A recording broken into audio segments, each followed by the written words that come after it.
అందరికీ నమస్కారం. దసరా సెలవుల్లో విషాదం. నలుగురు పిల్లలు కన్నుమూత. ఈ విషయాలన్నీ తెలుసుకునే ముందు వీడియోని పూర్తిగా చూడండి. అప్పుడే మీకు పూర్తిగా అర్థమవుతుంది. అదేవిధంగా చాలామంది సబ్స్క్రైబ్ చేసుకోకుండా వీడియోని చూస్తున్నారు. దయచేసి సబ్స్క్రైబ్ చేసుకోండి. సబ్స్క్రైబ్ చేసుకోవడం వల్ల నేను చేసే ప్రతి వీడియో అప్డేట్ మీకు ముందుగానే నోటిఫికేషన్ రూపంలో వస్తుంది. అదేవిధంగా లైక్ చేయడం మర్చిపోతున్నారు. దయచేసి లైక్ చేయండి. లైక్ చేయడం వల్ల ఇటువంటి ఇంపార్టెంట్ ఇన్ఫర్మేషన్ చాలా మందికి రీచ్ చేసిన వాళ్ళు అవుతాం. ఇక లేట్ చేయకుండా వీడియోలోకి వెళ్ళిపోదాం. కర్నూలు జిల్లాలో తీవ్ర విషాదం చోటు చేసుకుంది. ఒకే రోజు ప్రమాదానికి గురైన నలుగురు చిన్నారులు ప్రాణాలు కోల్పోయారు. గుంతలో పడి ఒకరు, వంకలో పడి ఒకరు, అలాగే పురుగుల మందు తాగి ఒకరు, పాము కాటుకు గురై ఒకరు చొప్పున మొత్తం నలుగురు దుర్మరణం పాలయ్యారు. ఈ ఘటన ఒక్క ఎమ్మిగనూరులో మండలంలోనే చోటు చేసుకోవడం విశేషం. వేర్వేరు గ్రామాల్లో జరిగిన ఈ ఘటనలో వారసులను శాశ్వతంగా దూరం కావడంతో తల్లిదండ్రులు, కుటుంబీకులు కన్నీరు మున్నీరవుతున్నారు. కర్నూలు జిల్లా ఎమ్మిగనూరు నియోజకవర్గంలో వివిధ గ్రామాల్లో వేర్వేరు సంఘటనలలో నలుగురు చిన్నారులు మృతి చెందారు. మరో ఇద్దరు చిన్నారులు చికిత్స పొందుతున్నారు. సంఘటన వివరాల్లోకి వెళ్తే ఎమ్మిగనూరు మండలం పరిధిలోని కె నాగలాపురం గ్రామంలో శనివారం ఉదయం తల్లిదండ్రులు పొలం పనులకు వెళ్లారు.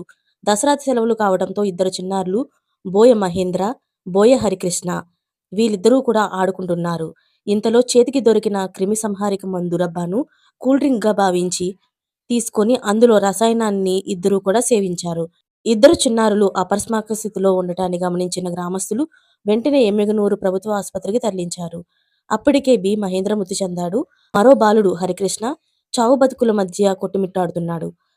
అతని పరిస్థితి విషమంగా ఉండడంతో మెరుగైన వైద్యం కోసం చికిత్స కోసం కర్నూలు ప్రభుత్వ ఆసుపత్రికి తరలించారు.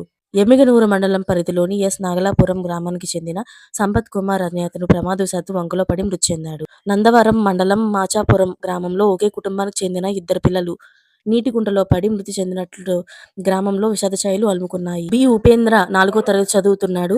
దసరా సెలవులు కావడంతో తల్లిదండ్రులతో పాటు పొలానికి వెళ్లాడు. పొలం గట్టుపై ఆడుకుంటూ ఉండగా పాము కాటుకు గురయ్యాడు. ఉపేంద్ర పాము కరిచిందని తల్లిదండ్రులకు చెప్పడంతో వారు వెంటనే ఎమ్మిగనూరు ప్రభుత్వ హాస్పిటల్కి తరలించారు. వైద్యులు సూచించిన మేరకు మెరుగైన చికిత్స కోసం ఉపేంద్రను కర్నూలు ఆసుపత్రికి తరలించారని తెలుస్తుంది. ఇలాంటి లేటెస్ట్ అప్డేట్స్ అన్ని మీరు ముందుగానే పొందాలి అనుకుంటే ఛానల్ని సబ్స్క్రైబ్ చేసుకోండి. అలాగే పక్కనే ఉన్న గంట సింబల్ని క్లిక్ చేయడం మర్చిపోకండి. Thanks for watching friends.